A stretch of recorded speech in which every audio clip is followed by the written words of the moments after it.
Greetings, comrades, and welcome to the Rad Gaming Podcast. I'm Pescador. And I'm Jemshi. And in this episode, we interview Spazzy McGee, a Twitch streamer known for his lively and entertaining streams. In this interview, we discuss techniques he uses to create a more entertaining stream and things to do before even starting your stream career on Twitch, and how to create and establish yourself as a brand on Twitch. This episode of the Rad Gaming Podcast is sponsored by Cento Fiore. Cento Fiore is a lifestyle fashion brand that sees beauty in cultural heritage and always strive to offer timeless and elegant style. Visit centofiore.com to join the family. That's CENTO-FIORI.com. So grab your best bud, because we're going to have a chat with a crazy neighbor.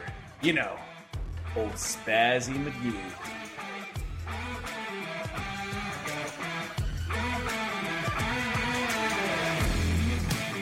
Let's just start over with the gear talk, I guess. Yes. So what kind of mic and headphones you're using? Oh, okay. So I am using the Shure SM7B mic is what I'm currently running right here. And then the headphones that I'm running are the DT990 32 ohm headphones. And then I run this mic into a cloud lifter, and then the cloud lifter into a Yamaha MG 10XU, so I can do cool little vocal things like this.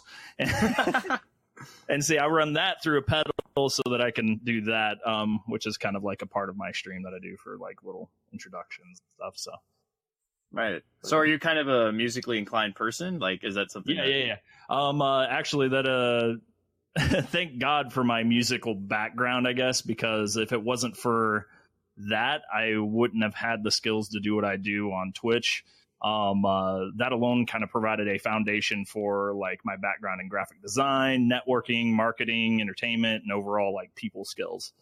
But I've grown up singing, chorally trained. I even got a vocal performance scholarship to get into college and stuff like that for like a 2-year. It was like a 2-year scholarship for community college. Then That's actually pretty good. yeah. And then I was in 3 bands, like from high school all the way up through college. What kind of bands we talking about, bud? Okay, so the first one was like a punk, like hardcore band. It was called Angel Under Fire. Super edgy, I know. The second one was called Those in Peril, and that's when I kind of like gained a little more like ground, and as far as like music goes, we played with like a couple like international bands. Those in Peril is one that Those in Peril is the name of the band. Sorry. What was it? Plea for Purging is one of them. And then another one was, why can't I remember? In the Midst of Lines was another one that we got to play with. I Wrestled a Bear once. Are you serious? Oh man, I used to be heavy into I Wrestled a Bear once. That band was awesome. Yeah, then we had other opportunities to play with like Moths to Flames and a couple other groups, but because my bandmates were not too great, those things didn't happen. So then that band died off, and then we did like a kind of like a mixture of like progressive metal kind of band, and I was just the vocalist in that one. I forgot to tell you what I did do in those bands. I played guitar and sang in the first one. I played guitar and sang in the second one and did backup screams. And then the third band, I was just the lead vocalist where I just did screams and a little bit of singing. So, any dancing? Oh yeah. So much dancing. Like, I know it's a lot about stage presence when you're on just vocals. Metal. Oh dude, I could send you guys all sorts of pictures, and if you guys want to throw that into the edit. Believe it or not, I was in a hardcore band once, and that was probably for like 3 months, and we had the ridiculous breakup story ever. Okay. I figured this is where we're going. Okay, so what ended up happening was I was in a band called Break the Premonition. Oh yeah, solid name. Oh yeah, it was. It was a pretty solid name. So straight edge, right? Let me go get a marker so I can put X's on my hands. This guy's a comedian. Let me tell you that he can do stand up. So I was in a hardcore band and actually went on vacation. And I got back, and it was with my best friend and some of the guys that he actually ran into when we went to like hardcore shows, and we ran into some people, and they're like, "Hey, we play instruments. Let's form a band." So, we became friends with them, played for a little bit, did a show, and then I went on vacation. And apparently, when I was on vacation, this is super awkward, but they were doing something really terrible. I honestly cannot remember what they were doing in my friend's garage, and I couldn't remember what the details were. But the moral of the story is my friend got so pissed that he got dog crap and smeared it all over the drummer's drum set. And I had no idea. And I get back and I'm like, "Dude, you ready for practice?" He's like, "Do you not know?" I'm like, "Not know what?" And he's like, "We're no longer a band." I'm like, what the hell? I went on vacation. I think I went to my camp for a weekend. What were they doing? Were they making meth in the garage? What's going on? Honestly, no, not that bad. But I always jump to 10 and work my way down. Right? Well, that's the best way to work it, man. No, I honestly don't remember what it was, and I'll have to ask him now because I'm actually kind of curious about what he said. All I remember is him "I got so mad I rubbed dog crap all over his drum set." And then he just freaked out. I'm like, "Oh my goodness!" I like how he had that on hand. That's something that you just don't pull out of nowhere. Well, I mean, he was at his house. He owns a farm. That was well thought out. I know. I don't know the amount of cleaning. I mean, you would have to take apart the entire drum set. Yeah, I mean, all the nooks and crannies. Just the smell alone. I mean, yeah, it was pretty bad. Yeah, I mean, my bands. I mean, they really only broke up because of either egos. Or we were like a Christian metal band, so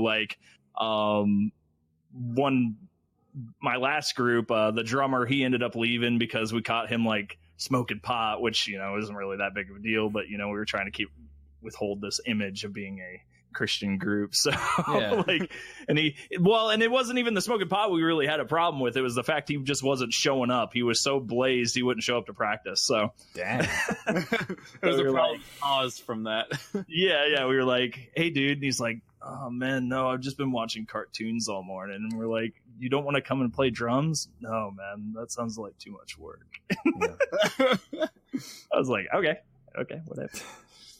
So you have some musical background, you played in a few bands. So what did you do? What else did you do before you started streaming? Or I don't even know if this is before streaming. Is this during streaming? Before streaming? No, this is all before streaming. The last band that I was in, like I said, it was Arriving East.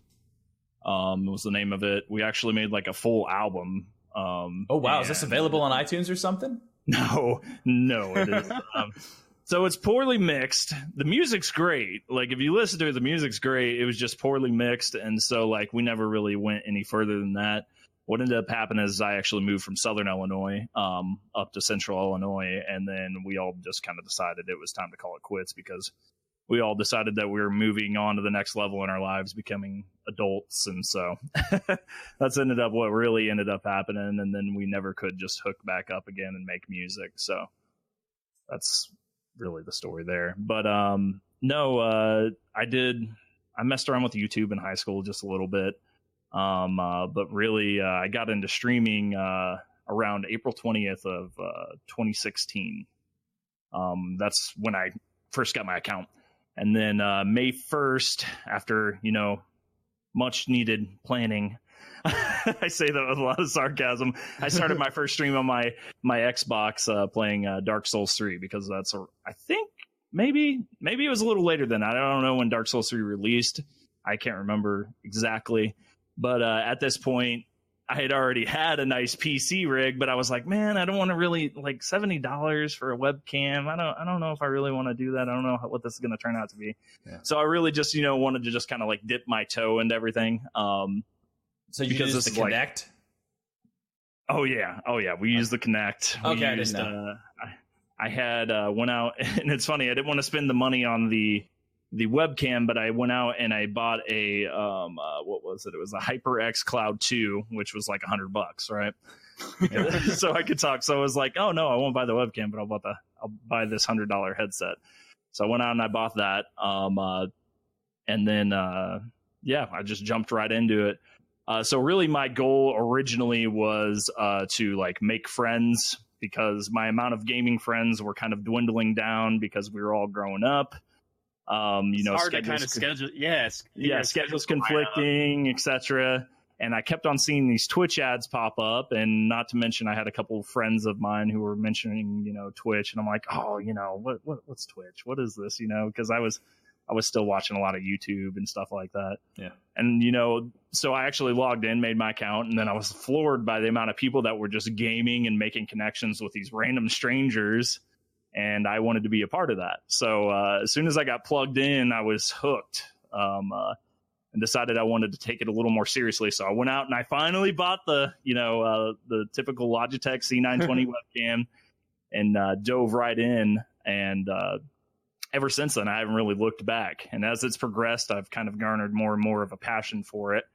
And I decided that one day I'd like to make this a career, at least get my foot in the door somewhere in the gaming market as such, and treat it. And as such, I've treated it like a job. Sorry, some more words. So you have specific dates that you remember when you started. Yeah. So was there something on those days or something that really inspired you to start? Well, actually, May 1st is when me and my wife, before we got married, started dating. So yeah, that's why I remember kind of around those date ranges when I think he was actually trying to time it so you remember. If I don't remember that, I'm sleeping on the couch, man. Yeah, right there. That's a good segue, man. Just to kind of tie them both together. That was ingenious. I'll have to remember that too. Oh yeah. If it wasn't for her, really, I mean, all in all, I mean, she's really helped keep the stream together. If it wasn't for her, I wouldn't be able to eat on time before a stream, or even be able to do this. She allows, she helps pick up the slack wherever, we got house chores or something like that, and she really helps me pursue this passion outside of my full-time job and stuff like that. So yeah, got to give a shout out to the waifu there. That's a good call, just in case she listens. Get yourself safe. She be listening. She's like, "Oh, it's going to be on Spotify." That it is. You can tell her, she can listen in, hear her name. She'll be happy about that one. But yes, sir. When you started out streaming, was this misconception there that as soon as you press that live button, tons of people are going to flock in and see you stream? Or were you just humble and just like, you know what? I'm going in with no expectations of anyone coming in? It was kind of half and half. So obviously my first stream, I had I remember the excitement that I had when I saw that one pop up on the viewer thing, because I had the Twitch app within, the Xbox. And so when I saw that one pop up, I was like, oh, there's somebody here. Oh, but nobody was talking, Yeah. So I was like, okay, well, I'll just try to be funny, which did not go well. But yeah, no, yeah, man, I did have a huge misconception on how it all worked right off the get-go. I even remember one time going into some guys, because like I said, I didn't have any friends on this platform when I first jumped into it. Yeah. So I just went into random people's streams and I was like, hey guys, I stream, just like any other person, like you should come check me out. I know this popular guy is, doing his thing here, but who cares about that? I just, I had no idea. It wasn't that I was trying to be rude or anything like that. It was just, I was so desperate to network with people. You didn't know the etiquette as well? Oh no, I didn't even know any etiquette whatsoever. I mean, even with YouTube, I didn't even know the etiquette.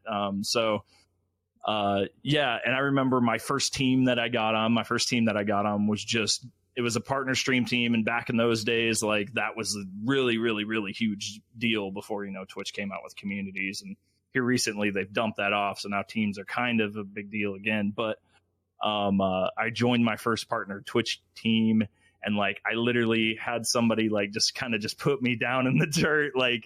I remember the leader was just like, well, you're never going to be able to make it on this platform if you don't stream 16 hours a day, and you'll never get partner, and this, that, and the other. And I'm just like, wow.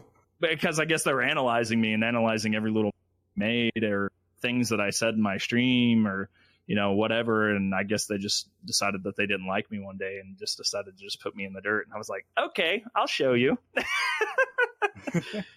So how did you show him? Did you actually end up doing something better than he thought would it actually be possible?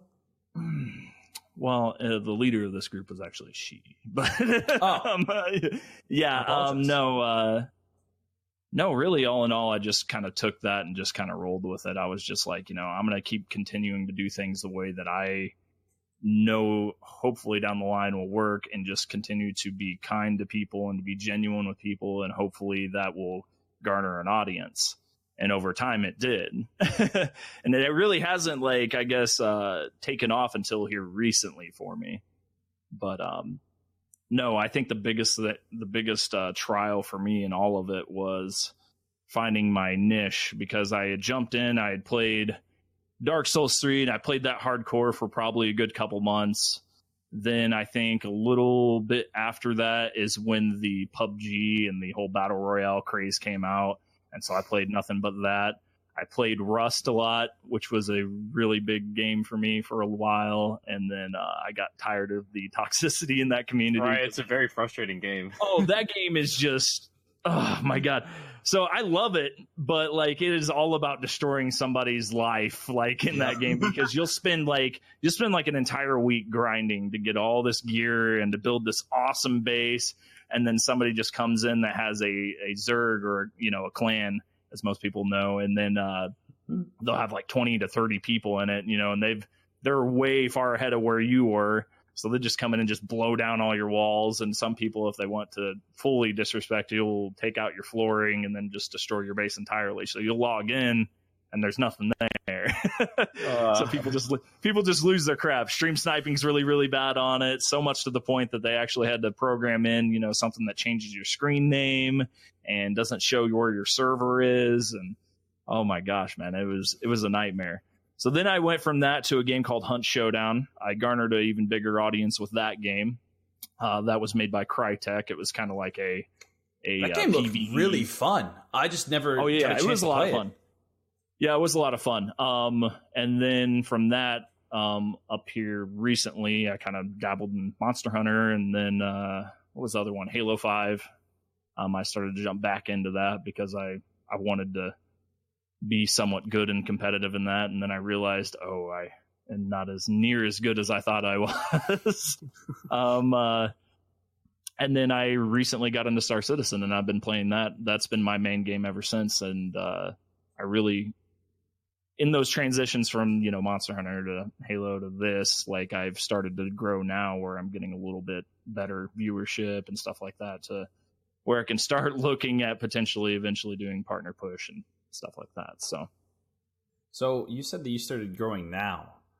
What would you consider being your success? Like, is it just because you specify or specialized in playing one specific game for an extended period of time to get an actual following in that game, or is it something else? So I would say my first.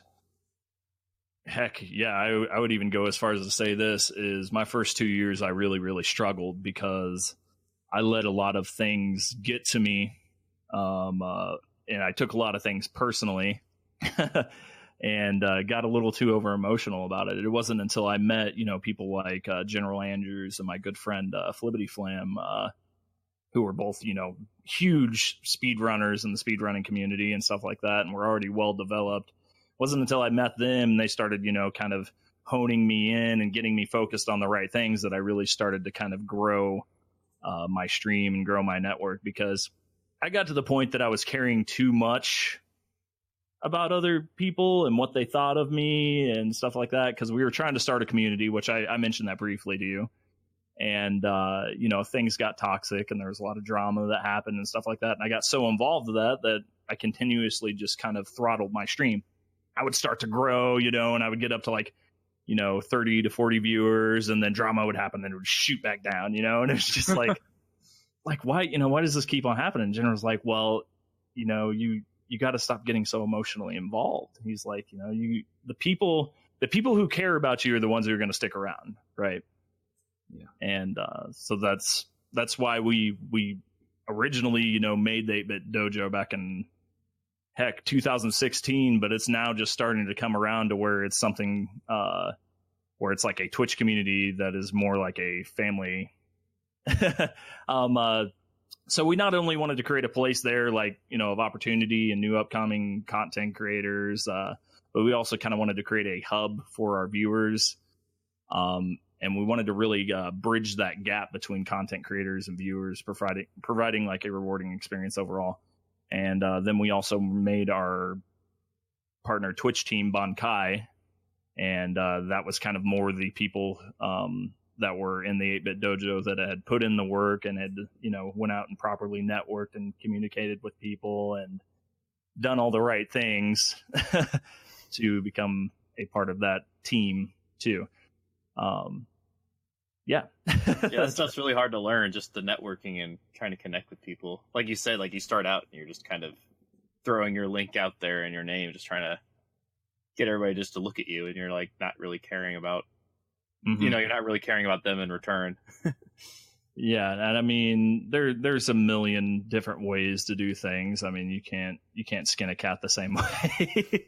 As I think that's the term or something. I can't remember, but yeah, no, it's heck.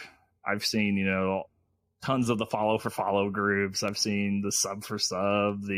None of those ways are like organic ways to like connect with people. The only way that you're going to actually connect with people is to go out of your way to stop into their streams, to talk to them, to get to know them. And I mean, that's with any content creator in general. If you don't go out of your way to actually be a part of their content and show appreciation for that, what makes them want to come and support you in return? Yeah. And I think that's the big key to growing on a platform like this. So what advice did General Andrews teach you? Like, well, you said he kind of gave you some advice and you kind of went with it. What was that advice? Yeah. Like I said, the biggest is he told me something, and it's from Gary V. You know who Gary V is, right? Right. Yeah. Gary Vaynerchuk. Yeah. Yep. He told me something from him, and that's stuck with me ever since. And it's that nobody gives a F about your feelings. Nobody cares about your problems or what's going on, and, I don't know what it was that kind of stuck with me about that, but it was just the fact that, it's like, it put into perspective that we are still trying to run a business here. Yeah. And that, you can make up excuses all day to not run your business well. But I wanted to tie this together a little better. So, yeah, I think that's fine. just, yeah. I mean, yeah, because like you don't want to try to like run things just like based off of sympathy. Like, oh man, like I'm trying to be big, follow, like help me out, like it's really all about like working, becoming like a, establishing that genuine connection with people, and actually, you're not trying to bribe them into following you. You're not trying to, trick them in any way to trick your way into success, right? It's all about the hard work and stuff like that, which is a lot of things that he also tries to convey in a lot of his messages. Yeah, and he's a lot more clear and concise with the way he does things, and that's why he helps me run the community that we run and do the things that we do. The dude is just an overall just freaking monster when it comes to this platform, and I mean he doesn't get enough credit for what he does, especially in the Twitch community. So got to give a big shout out to him definitely for that. When you guys created this community, did you expect to grow at the rate that you did? From what I understand, talking to General Andrews, he said that you guys kind of, you started out really slow, but eventually started really gaining traction, getting speed. I mean, did you actually see that coming too? Here recently, we prepared for it quite a bit. We actually went and we rewrote all of our rules, our guidelines. I went out and I did all of our redesign and stuff like that. I set up everything to where it was a lot more clear and concise with the way we wanted to run the community. We wanted to create, like I said, organic interactions. We wanted everybody to engage with one another without having to spam their links and stuff like that. Yeah. Because we assume everybody that's coming into our community is either a viewer or somebody who is streaming. Yeah. So we really, really wanted to build a platform that wasn't like other teams or communities and stuff like that on Twitch, which, we're not really like 100% reinventing the wheel here, but we've taken a lot of good from a lot of the communities that we've seen out there, and we kind of apply it to our community in one full package. Yeah. And you also want to make your own community unique, right? You don't want to just copy everybody else, because you're not any different. And I think the biggest thing that I kind of look up to when we made our community, I know a lot of esports teams and stuff like that get flack, but they do business right. They always have the nice graphics. They always promote everything very, very well. They always have good sponsors and people that are backing them up. They always have community events and stuff like that. So I kind of took a little bit from that and was like, okay, let's get everything scheduled out, a couple weeks in advance. Let's put flyers out there. Let's get a couple graphic designers involved in our community that can help us do some really, really nice designs and make us look a little nicer while promoting their work in return. And, it's just little incremental things. We want to eventually put out merch. We want to, we're, like I showed you guys, we already have a website up. We want to use that as a platform to promote new streamers that are coming into the community, and also promote the people that are on the actual stream team that have put in the work to be on the stream team. And I can kind of give you guys a little bit of a preview of kind of what you do to get on the teams. What we're trying to drive is we're trying to keep people like consistently active, not only in the Discord, but we're trying to keep them consistently active in other people's streams. So how do you monitor all that? I mean, it's very tough to actually get people engaged. Word of mouth and checking our chat bots and stuff like that, because you can actually go in and you can actually check the timestamps and stuff like that. So see how Discord, long somebody spent. You're talking about like Discord in general? Sorry to interrupt, but you're talking about Discord chat bots, or you're talking about... No. Discord chat bots, yes, we have it set up in our community where it actually tracks interaction and stuff like that. So they get ranks per interaction, which I'm sure you've seen, like an E6 bot and stuff like that. So, but yeah, that's how we track that. So they have to get up to a certain level before they can get a chance to even be in the streamer role, which essentially just unlocks a new role for them. And they can go in and they can actually communicate with other streamers. And that's where they can kind of promote what they're doing and then ask questions about streaming and stuff like that. But up until that point, they have to do everything organically. So they have to stop in streams, like I said. So what we'll do is when we see somebody hit level 10, like I said, in our community, we'll go around in our streamer chat and we'll talk to everybody and go, hey, have you seen this person around? Hey, check your chat logs and stuff like that and see how long they've been in your stream, or, is this name just familiar to you at all? Like, oh yeah. They've been in here, they've been active, they've been talking. And then it's like, okay, now we can go and we can interview this person and see if they want to become a part of what we consider the represented streamers of the 8-Bit Dojo. And then once they get actively involved there, what we're trying to do is we're trying to do it like every quarter. We're going to do interviews for people who've been represented in the 8-Bit Dojo community as a streamer. And we see if they're a good fit for the Bankai team and see if they want to start taking things a little more to a career level. So there you go. Gotcha. Well, with everything that's coming to fruition for you guys, I mean, you guys have this community building. What's the next step? Getting as many people partnered, for one. Getting as many people partnered, because really that check mark, I mean, really all in all, I mean, it's something great, but it gives you a little more pull in the Twitch community. Not only with, other streamers, but also with sponsorships and stuff like that. So the best way he puts it is the check mark does nothing but give you a little extra time on a stream. So let's say somebody stops into my stream. Because I don't have a check mark, I may get 10 seconds of their time. Well, someone who has a check mark on their page, they're going to get maybe 20 to 30 extra seconds of that person's time, because they're like, this person partnered. I wonder why they're partnered. And they start, digging into your channel a little more.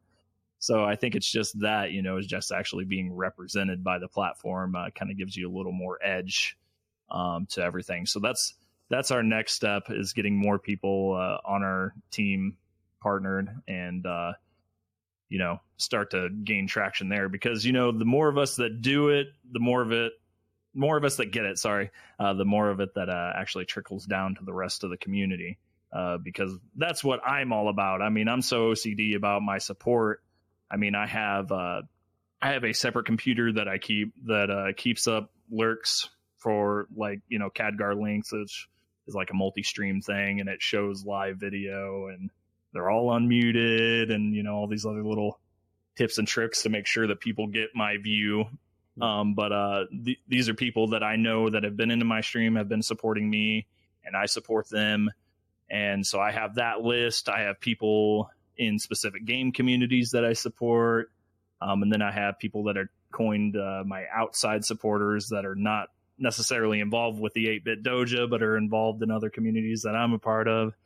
So I really, really, really kind of go out of my way to make sure that I'm showing the love where it's needed. I'm sending my raids hosts, even shout outs on Twitter, what have you, making sure I'm tossing that all around all these people that are doing their part to be not only actively engaged in my community, but also my friends' communities.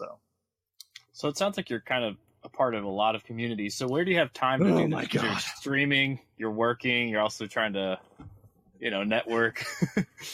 Well, yeah. The biggest thing is having it on my phone, having access to most of the people that I need to talk to or get in hold of on my phone. Luckily, I'm blessed with a job that, I can stay up a little later, and I can go in when I want in the morning between anywhere from 7 a.m. to 10 a.m. So I got a little leeway there. So I have to stay up a little later to do a couple things. I can do it. That, and I get a little free time at work and stuff like that I can kind of fit that into my schedule.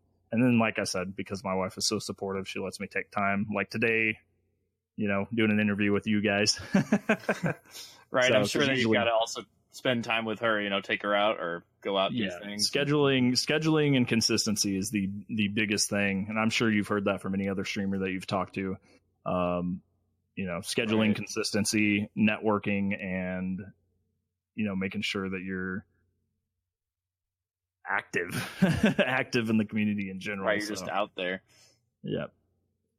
So you've been streaming for quite some time. Has there been any crazy, weird, embarrassing situations that you've been put in while streaming?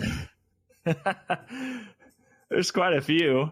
There was once a woman that I was streaming with, and in the middle of her stream, she reached around and slapped her kid right in the face. That happened once. Whoa. What was your reaction to that? I said, I gotta go. I pulled because I had her stream on one of my other monitors, and I was like, oh God. I was like, I gotta go. That was right around when I first started streaming, and I even knew that was way against any rules, Yeah. You can't slap your kid. I mean, goodness. It's bad enough to just do it in general, but then to just do it on video, it's no big deal. Here I am. Everyone's watching you, and you've got because everyone who's currently watching you is probably a pretty dedicated viewer, and that's the image you're just now conveying to them is Yep.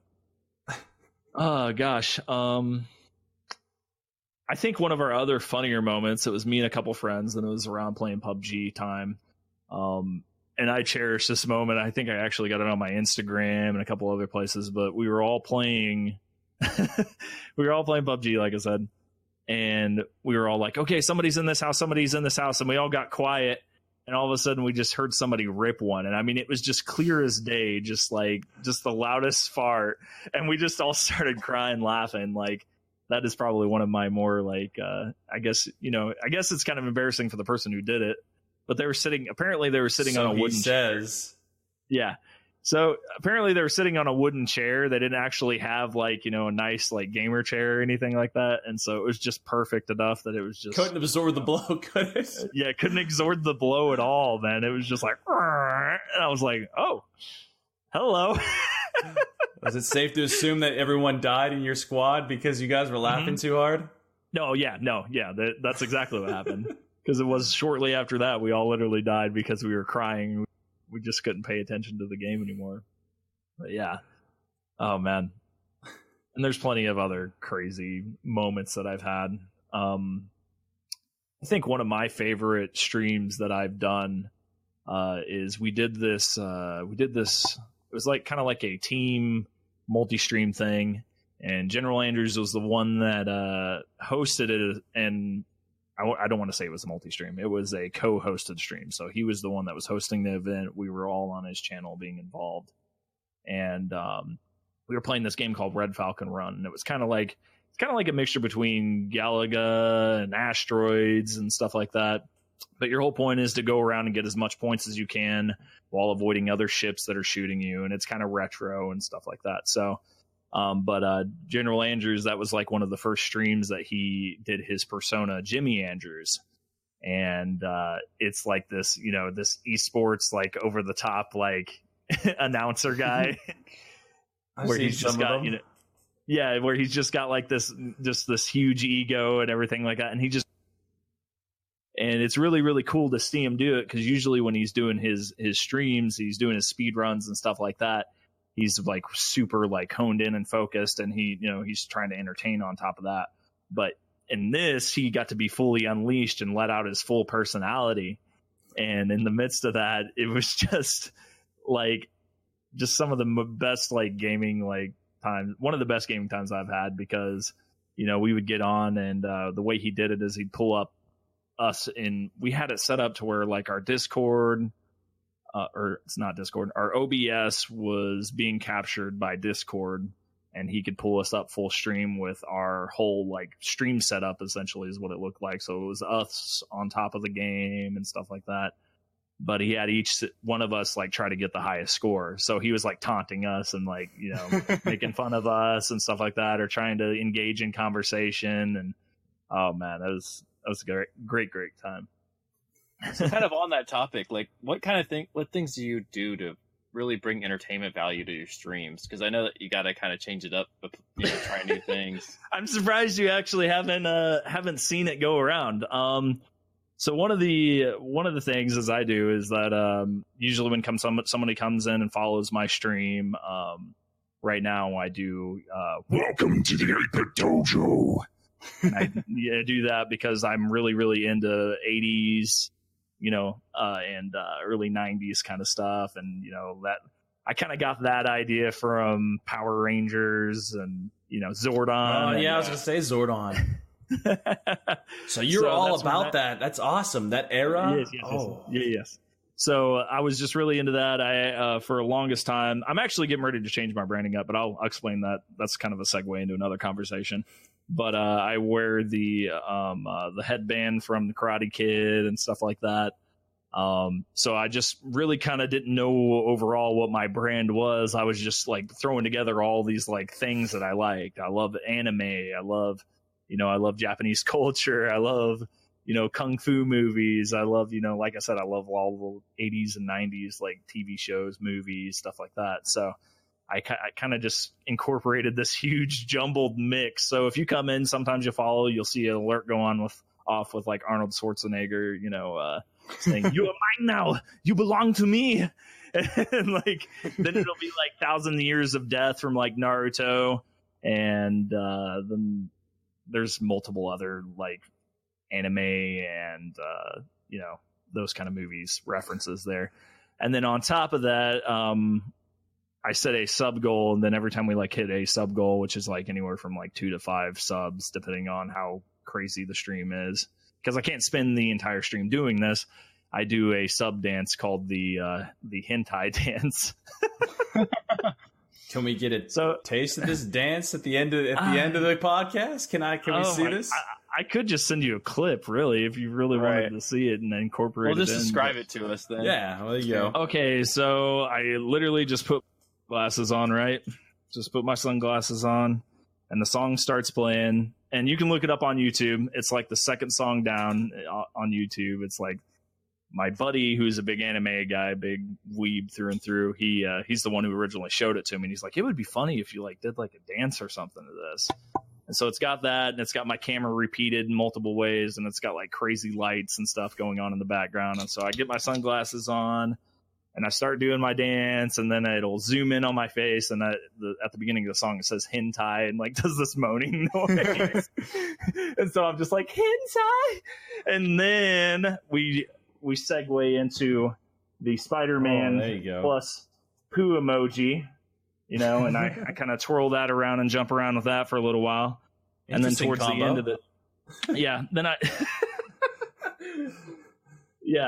and then, we kind of go into me. Actually, I grab my webcam and I start moving it around the screen and stuff like that, because I got my green screen behind me.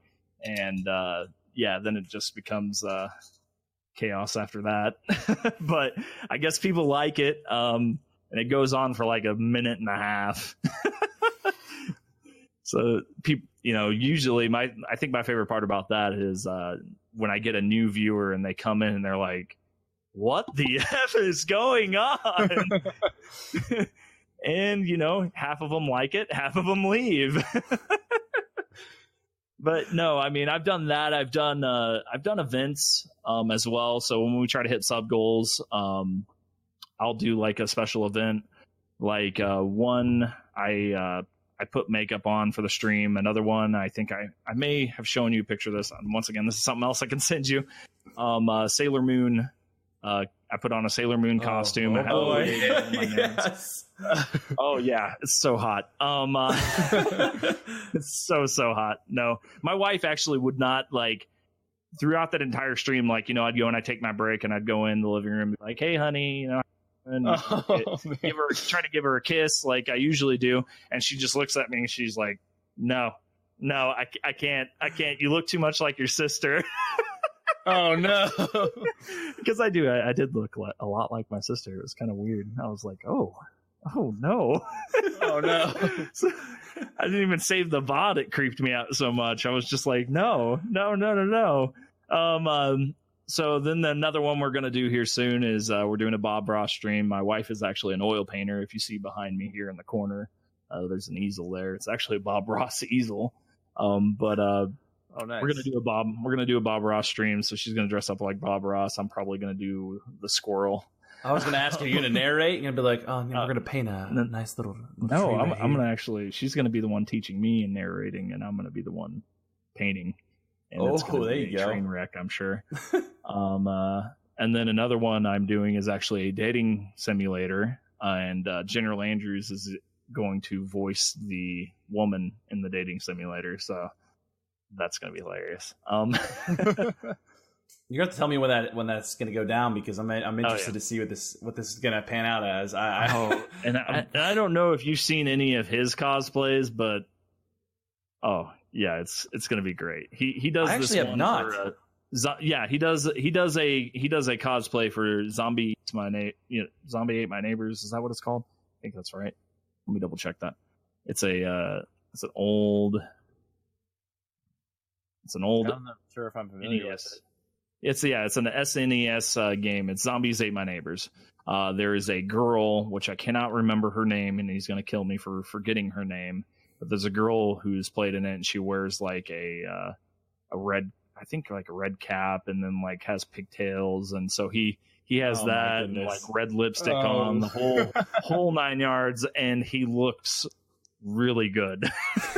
Like almost too good. You're like, dude, you could do drag. Like if you needed to make some extra money, man, I'm pretty sure you do very well for yourself. He's like, oh, it's spazzy. General Andrews is such an animated person in general. I can only imagine him with all that costume and whatnot. Oh yeah. Me and my wife, we always do impersonations of him, and we always do impersonations of our other speedrunner friend, Flibbity Flam. So it sounds like she's a big part of your stream then, because it sounds like she's part of the community a little bit too. Yeah, Naya Nat Attack is her name, but she's gotten really, really involved with everybody. But yeah, no, she always comes up and she's like, all right, dreamers, here we go. Like, just like randomly say that. I'm like, I said, I'm totally telling him you're doing this, you know. And so we had to do that one night in Discord, and all of us hanging out together. And then Flib, he always says, go faster, Spazzy. You're not going fast enough. And it doesn't matter what I'm doing. It does not matter what I'm doing. It's always go faster. But yeah, man, I've made some amazing friends on this platform. That's for sure. So, right. So, do you want to kind of segue into your branding that you were gonna? Oh yeah, talk about? Yeah. So what I'm trying to do is I'm actually, like I said, I do the Welcome to the 8-Bit Dojo thing. 8-Bit Dojo was quote unquote my community before it melded into something where I wanted to involve everybody into it. So I'm actually wanting to branch away from that because now I know where my branding is going to go towards. So I actually have a new logo already done up and some backdrops, kind of like how I don't want to say that it's like his stuff, but it kind of is like inspired by yeah. But Doc's stuff. Then I mean, it's a very entertaining style too, so I wouldn't knock into that. So what I'm trying to do is I'm trying to do a personality is what I'm trying to do. The best example that I could use of a person that does this is Warwitch TV, and he does like a half personality, and he's essentially like he's like a Sith Lord is the best way to put it. But he's like a regular guy during the stream, but then when certain things happen, he goes into his persona. So if somebody subs or if somebody, follows or whatever, he has like actual effects behind him and stuff. And yeah, he does this whole thing. So that's kind of where I'm wanting to go with everything. So right, because then you can be yourself while also playing a character. Yeah. So my big thing is going to be kind of themed around the Alien movies. What was What was the name of the director of the original? It was. Give me a second. That's going to drive me nuts. Ridley Scott. Right. So yeah, a lot of his movies because he's responsible for Blade Runner and stuff like that too. So all this kind of like cyberpunk themed, dark, post-apocalyptic, kind of theme is what I'm trying to go for because I wanted to kind of stray away from the whole what I would consider the typical 80s what's the name for it? That's gonna drive me nuts as well. What are you talking about, retro or? Yeah, it's like retro, but it's like my wife would know this and she knows what I'm talking about. It's very, very kind of flashy. They use a lot of the Tron grids and stuff like that. Right. Something that's kind of where our style is right now in our branding. It's kind of in like 80s. We're going more towards like a cyberpunk. Yeah, it's kind of like it's kind of like the 80s synth pop kind of stuff. But right, I've seen a lot of people do that. Synthwave. Thank you. God, I couldn't remember that. Yeah. So, so that's.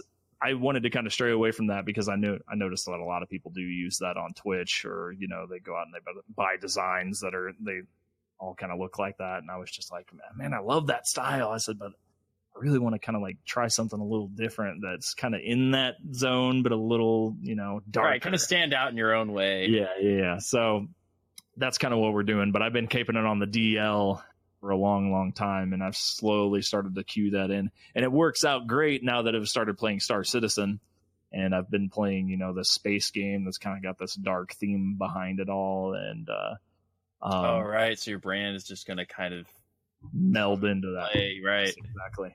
And then so I already have a costume set out. I got everything all set out for it. It's gonna be amazing. I got a backstory set up. I got a new name for the community, my personal community. So it's gonna be really, really, really awesome. I'm really excited to release this new branding to kind of release or I keep on saying here within the next couple of months. I'm hoping sooner than that, because I have to tie it all together. I still got to do my overlays and stuff like that because I just. But it's going to be this year, right? Yes, this year, definitely this year. Hopefully before TwitchCon, because this will be the first year that I'm going to that. So, yeah. Yeah, I think it's going to be one of the biggest ones. I think there's a lot of new faces coming into Twitch and. Well, and hopefully they're ready for it this year. I think last year a lot of the problem was they weren't prepared for the influx that was provided thanks via Ninja, Dr. Lupo, Tim the Tap Man, all those bigger Fortnite streamers and stuff like that. So you had a lot of kids and stuff that were coming into it that weren't originally into Twitch, and so there were a lot of parents coming with their kids and. So TwitchCon takes a ton of planning too ahead of time. Yeah. So you can't expect you're like, okay, this is about where the size of the Twitch audience is. So they oversold tickets for one. It was shoulder to shoulder packed, except for I guess the little concert that they held. So yeah, that was the biggest. I think the biggest complaint that I heard. I heard security was a little messy with the way people would get all the way to the front of the line and they would have backpacks on or something like that and be like, you can't bring that in here, so you're either gonna have to throw it out or you're gonna have to come back. And so they would literally sit in line for a couple hours, get up to the front, and then realize they'd have to go back to their hotel room, take their bags back, then get back in the line for another 4 hours. Oh man, people spent majority of their day just sitting in line. So yeah, hopefully, from what I've heard from everybody, San Diego was the best TwitchCon. So I'm hoping that they kind of bring the same vibe and the same feel while preparing for all the influx that they've had over the past 3 years. Right. Let's hope they over prepare. Yeah, they need to definitely over prepare. I think biggest thing is just providing room and providing a nice fluid security detail to it all. And I think that'll make things run a lot friggin' smoother. So you like the 80s and 90s, huh? What is your favorite movie from the 80s and what is your favorite movie from the 90s? That is a loaded question, man. Oh, it is, but there's some good movies from the 80s and there's some really good movies from the 90s. Yeah, I mean, I can literally just put a stamp on it. I pretty much love any Arnold Schwarzenegger movie. Like I said, any Ridley Scott movies. Any Tron, obviously. It was another big one. The original or the new one? Both. I actually liked them both. Okay. Yeah, surprisingly. Yeah, I know a lot of people didn't like both, but yeah. Yeah, that's what I was curious. I didn't know. I mean, I like them both. I'm just a fan of that genre in general, so. Yeah. Yeah. Did you ever see Kung Fury? Oh, dude, it was so good. Such a hilarious parody about the 80s. Oh my god. So Kung Fury, to me, I loved it so much because there is a parody kung fu movie called Kung Pao. Yeah, Kung Pao Enter the Fist. Enter the Fist, exactly. So funny. That was one of my favorites. So when I heard that they were coming out with this, this movie on YouTube, I was geeking out because I was like, finally somebody who's going to do something that kind of gives homage to that era of people making parodies of kung fu movies. So they just perfectly tied in about every reference that they possibly could into that movie. So yeah, I love that movie a whole lot. Yeah, I mean, I like a lot of the old just kind of cheesy 80s movies too, like the one-liner, the puns that they always have, Kung Fury. They made fun of the one part when he hits the guy over the face with a tank, like an actual tank. He's like, "Tank you!" Stupid things like that. Gosh, what was the Titan movie that was back in the 80s? God, I wish I could remember the name of that. It was right around the era, Flash Gordon is a good example of it, of cheesy 80s movies that were phenomenal, right? Yeah. So yeah, just those kind of movies that I'm just completely in love with, which is really, really funny that Flash Gordon came out after Star Wars. So they had George Lucas had produced all this amazing movie technology, and like they came out with this movie after that, and like the movie was just awful. Like all the the cinematics and everything like that. Like you could just tell like where the green screens were and everything like that. So it was just like, wow, they really couldn't. Just George Lucas was just way ahead of his time with the Star Wars movies, which brings me to my other favorite series, Star Wars, obviously, Star Trek. Like I said, man, anything sci-fi back then, I was really, really into. I also love a lot of comedians and stuff from that era. Eddie Murphy being one of them. Yeah. Who else from that era? That was a really big one. Oh man, what's there's millions of them. Yeah, he was a little heavier set gentleman. He died not too far into the 1990s, though. I can't remember his name. Chris Farley? Yes. Mm-hmm. Yes. Yeah, he was another one of mine. Oh, my God. All his movies, dude. All his movies, I obsessed over Chris Farley movies. Man in Little Coat. Yep. Oh, my God. Yeah, man, those movies were really good. Black Sheep was one of my favorite. Black Sheep and Beverly Hills Ninja. Beverly Hills Ninja was hilarious. Just some of the scenes that he got into were so funny. That recently, and she was like, "Oh my gosh, this movie!" Because he's like trying to flip around the room and be a ninja and try to hide from the girl in that one scene, and he's like trying to hide behind these tiny little poles, and he's like just sticking out from them. Yeah, just his comedy was just genius. I think the other favorite one is he was in this tree and he was trying to launch himself, and like the tree wouldn't move. So. Yeah, just little things like that. Now 90s, once again,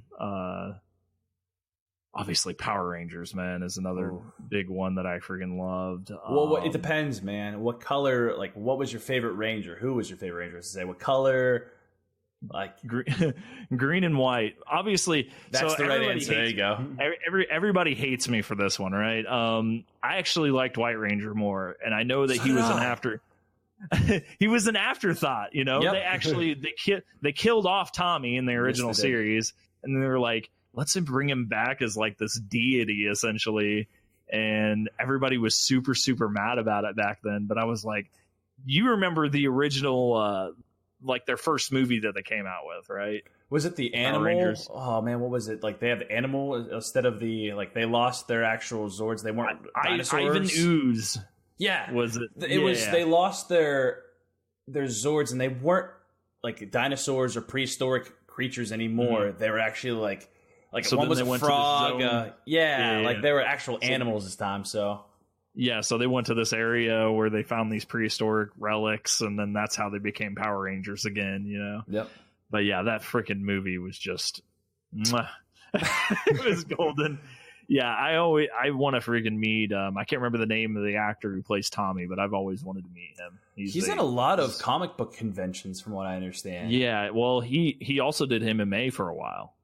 If you didn't know that, I actually didn't know that. Sad, I didn't know that. Yeah, he did MMA for a while, so that was really, really, really definitely interesting to see him because he had his hair. He didn't have his ponytail anymore.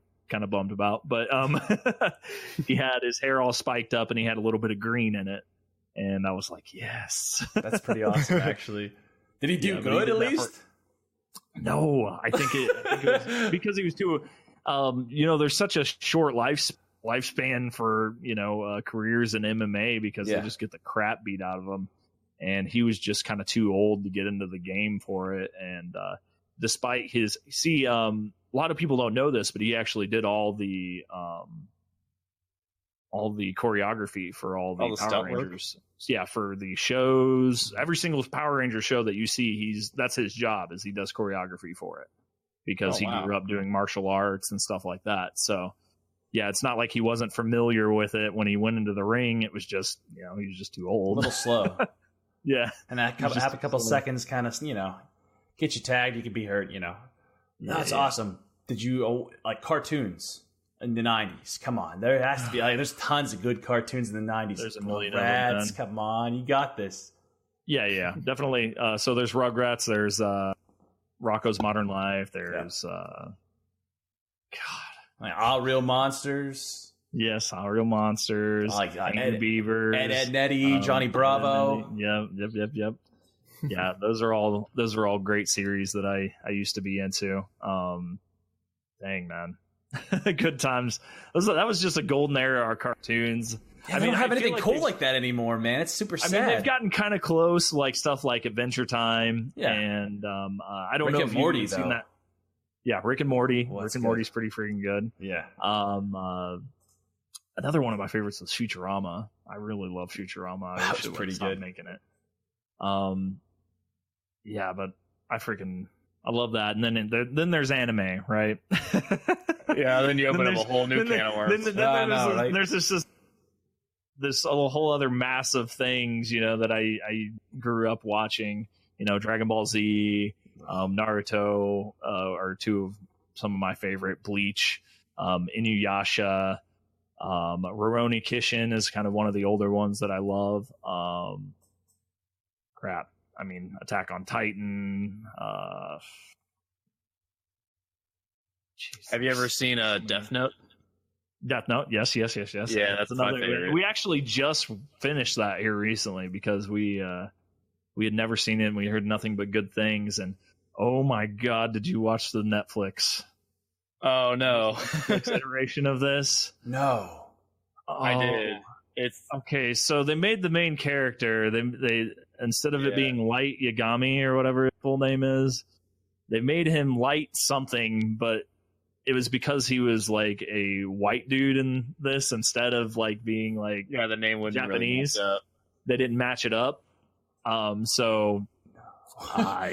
It was awful. So he was like a scared baby throughout the entire movie. Yeah, they changed his character completely. He was just like absolutely like the genius kid in his school, like the smartest kid ever, and all like there's all about the mind games, and they just eliminated that entire aspect. And that's like, I think the mind games is what I believe to be like the best part about that anime, because like they didn't have to, because like they just kind of eliminated it. And you're like, okay, this guy's a notebook. He has no idea what he's doing.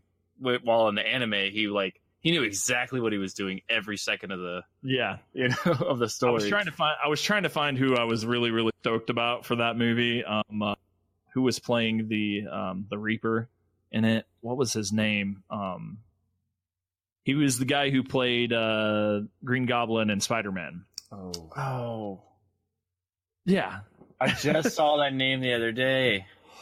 I actually just watched him in a recent movie about the artist. See, and that's going to kill me too. My wife's going to smack me. Vincent Van Gogh. So he was in a movie here recently that we watched with that.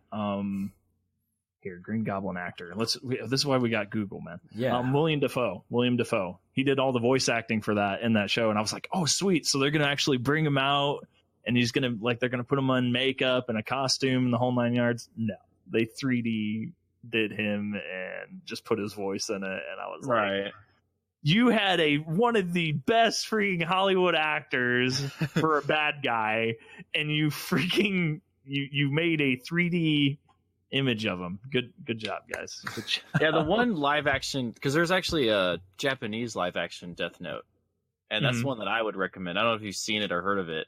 Yeah, I had to find the DVD list, on some weird site, and I bought this was a long time ago. I think they have it on Crunchyroll. So I've been. Oh, they do they? Yeah, I watched that one. Watch it. I've heard it is much better. And they also have an alternate ending, which I believe not was the a lot spoiler. better. Yeah, so that gives you something to look forward to. I think it's good.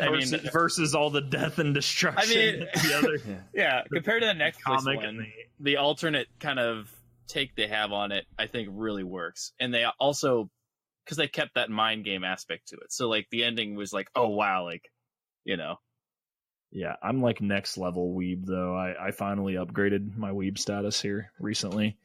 I bought a bunch of statues. So originally I got statues for Dark Souls 2. And I got a statue for my favorite game ever, made by Remedy and Rockstar, Max Payne. I like Max Payne. I have the old ones. Yeah, so the original Max Payne was my favorite because of the whole noir and like detective, New York kind of based cop and it was just a really dark comic story, and I just Remedy freaking knows how to make a story, and so that's why I love that game so much. I played it. It was funny. I remember playing it, and my mom, before she left, because I was still a kid, before she left, she's like, "No, he isn't allowed to play this game." And my grandpa was the one who was playing it, by the way.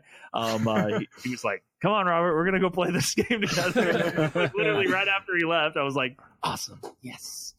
But yeah, so here, let me bring some of these down real quick. Man. So I got this one.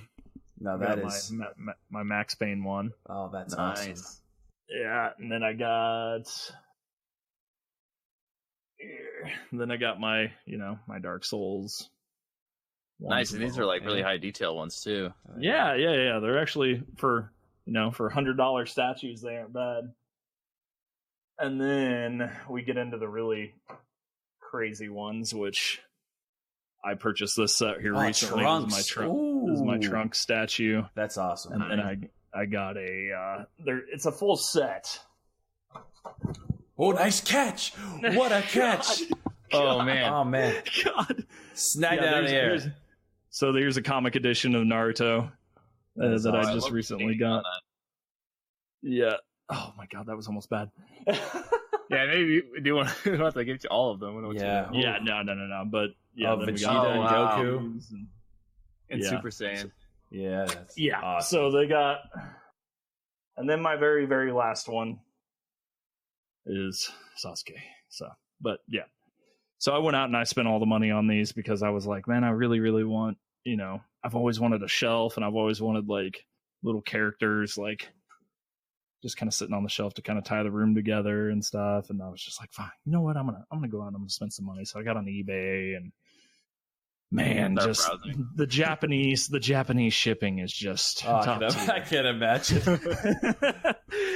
So yeah, some of these sets, what's really, really cool about the anime ones though is that they gain in value. They don't really lose value. So as long as you keep the original boxes and everything like that, and they got all the original stamps on them and stuff like that.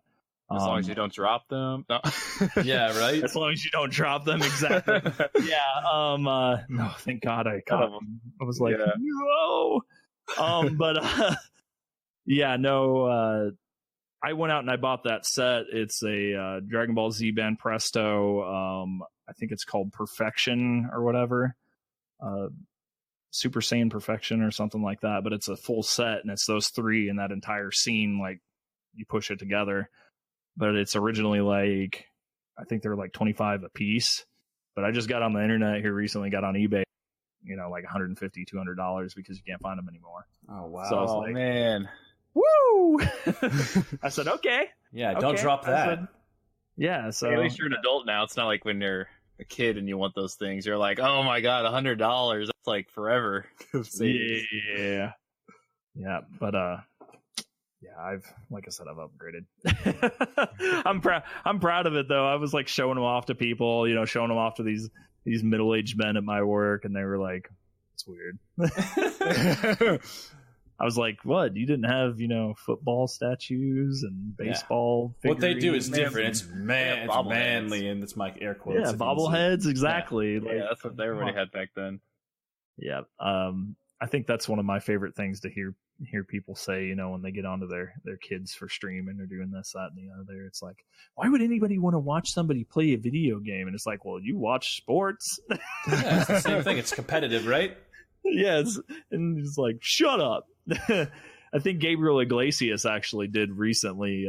He did his new stand-up special on Netflix, and he actually even mentioned Twitch on the stand-up, which is really, really cool. But yeah, even his kid told him that exact line. Well, Dad, you watch football, and he's like, "Shut up." But yeah, I don't know. Is there anything else? Sky's the limit. Favorite music? That's another thing I can talk about because you said you were a music guy. I would say that once again, it kind of goes into the 80s. I loved all the some early 90s kind of like grunge groups, Stone Temple Pilots, God, Alice in Chains, I like Alice in Chains, yeah. yeah, and then there's actual metal groups like Pantera, Metallica, you know, all the regular good ones. And then, you know, old school rap. What's up, Beastie Boys and stuff like that? Yeah. Biggie, freaking Tupac, of course. Yeah, of course. God, there's so many. But I would say overall my most, like, my quote unquote favorite group now is a metal group called For Today. And I actually got their one of their song lyrics tattooed on my arm here. And it says "Never Lose Sight," but it was actually at a concert that I had went to, and I was, I think I was just there to support. Yeah, I was just there to support. One of my buddies' bands was playing, and the band that got on before them had played, and they were really, really great, really good set, and everything like that.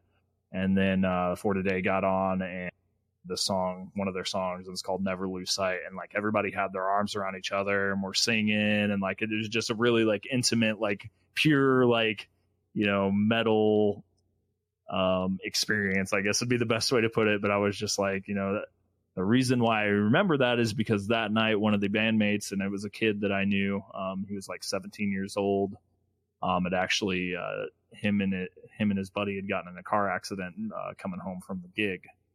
With all their equipment in the back, and the guitarist, he flew out the window and landed in a ditch, and he was practically almost paralyzed for a long period of time. And then the lead vocalist, he had actually passed away. And I remember going to the funeral of this kid, and they had him in the casket with a microphone and everything like that. And I just thought it was the coolest thing in the world how they had done the funeral and everything like that, and kind of honored just this 17-year-old kid's life, you know, this short life, but he went out doing what he loved. And so that's why I got that tattooed on me, is never lose sight. Just like never lose sight of who you are, and you know, what you're passionate about in your life, whether that be your moral guidelines or, you know, the things that you're into in your life. So yeah, we'll get real deep here, guys. But yeah, well, we're probably gonna wrap the podcast up. I guess the last question we usually ask for our guests is kind of, what's the one piece of advice you'd have for aspiring streamers, people who are just starting out? Don't rush into it. That would be the best piece of advice that I can give to you, is don't rush into it. Go out, make close friends and close bonds with people on the platform. Find somebody that you really like, somebody that, you know, that you kind of link up with in terms of personality and stuff like that. Find somebody you really look up to, and just latch onto them and get as much advice that you can get from them, and then start to branch out. Because everybody that I know that is really like, because I've seen a lot of these streamers just kind of start like, and it's kind of like, you know, I'm like kind of jealous, because I feel like I wasted, you know, a lot of my time doing, you know, spending it on all these negative things that I didn't need to do. But a lot of these streamers are coming into it now that just get it, you know, they just jump right in. They already have these communities established because they've already put themselves in these communities before they started streaming. And then their first couple streams, they're already 20, 40 viewers, right? Right. And it was like, it's because they already took the time, you know, to establish themselves before they even beforehand. They didn't, like you said, they didn't just jump in and suddenly get those viewers. Like, there was a lot of work done before the stream even started. Yeah, they just freaking just blow up. And so I think that is the best piece of advice, is, you know, just get involved with other streamers, get involved with communities that are, you know, willing to help people from square one, because I feel like there's a lot of lack in that in the market right now. Is just people trying to help other people start at square one, and then just kind of go from there, play it by ear, because then it's just all the other consistent, you know, regurgitated same sayings, you know, like I was talking about earlier, which is, you know, the consistency, having your branding, you know, so on and so forth. So there you go. Right. Well, thank you for coming on the podcast. Yeah, man, that was a freaking blast. And thank you for listening to this episode of the Rad Gaming Podcast. You can check out our guests by clicking the link in the description. Be sure to subscribe to our YouTube channel, and rate and subscribe to us on iTunes or wherever else you listen to podcasts. We release a new episode every Wednesday and Friday. And as always, stay rad, comrades.